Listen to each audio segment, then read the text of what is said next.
पृथ्वी से लेके शिव तत्व तक 36 तत्व है। पहला पृथ्वी तत्व, फिर जल, फिर अग्नि, फिर वायु, आकाश, इस तरह से फिर मन, बुद्धि, चित्त, अहंकार, इस तरह से गिनते जाते हैं। इस अस्तित्व को आखिरी में शिव तत्व पर आके टिकते हैं। और ये आखिरी शिव तत्व सब तत्व में व्याप्त है। जैसे आकाश में ही तो सब कुछ है।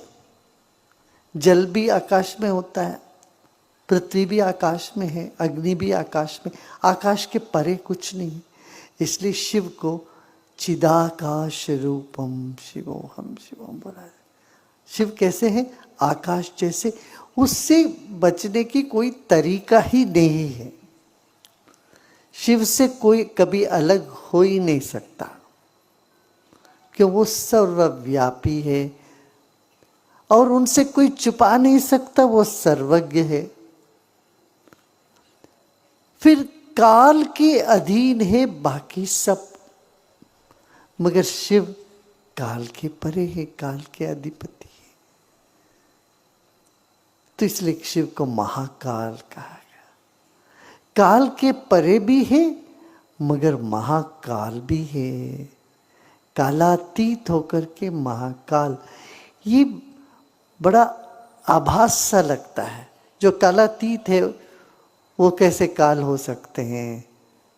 यही तो बात है। हाँ, हो सकते हैं। कालातीत भी है, वो महाकाल भी है। और महाकाल कैसे है? ज्योति रूप में है। और वो ज्योति कहाँ? योगियों के हृदय में है। वही महाकाल की ज्योति।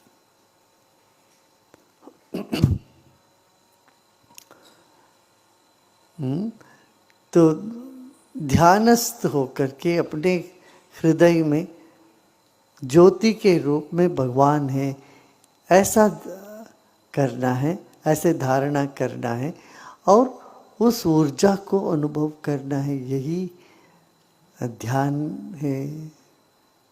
महाकाल का ध्यान यही है। नहीं तो हर चीज वर्तमान, भूत और भविष्य में होता है। भविष्य, ये तीन रूप से हम देखते हैं ना। जो बीत गया वो उसको कहते हैं भूतकाल। तो हुआ, अभी हुआ नहीं, होने वाला है, वो भविष्य। अब जो है सो वर्तमान है। ये तीनों काल हर चीज को बदलती है मगर आत्मा को नहीं छू सकती है। तो इसके परे जो ये जागृत स्वप्न सुषुप्ति से परे जो तुरीय स्थिति है, माने ध्यान की अवस्था है, वहां पर काल का अनुभव ही नहीं होता। इसलिए देखो, आप जब ध्यान करते हो आपको लगता ही नहीं, समय का पता ही नहीं चलता। एक जब आप सपनों में खो जाते हो तब समय का पता नहीं चलता। दुखी होते हो समय बहुत लंबा लगता है, जब सुखी होते हो तो समय बहुत कम लगता है। ऐसा लगता है समय अरे इतना जल्दी बीत गया।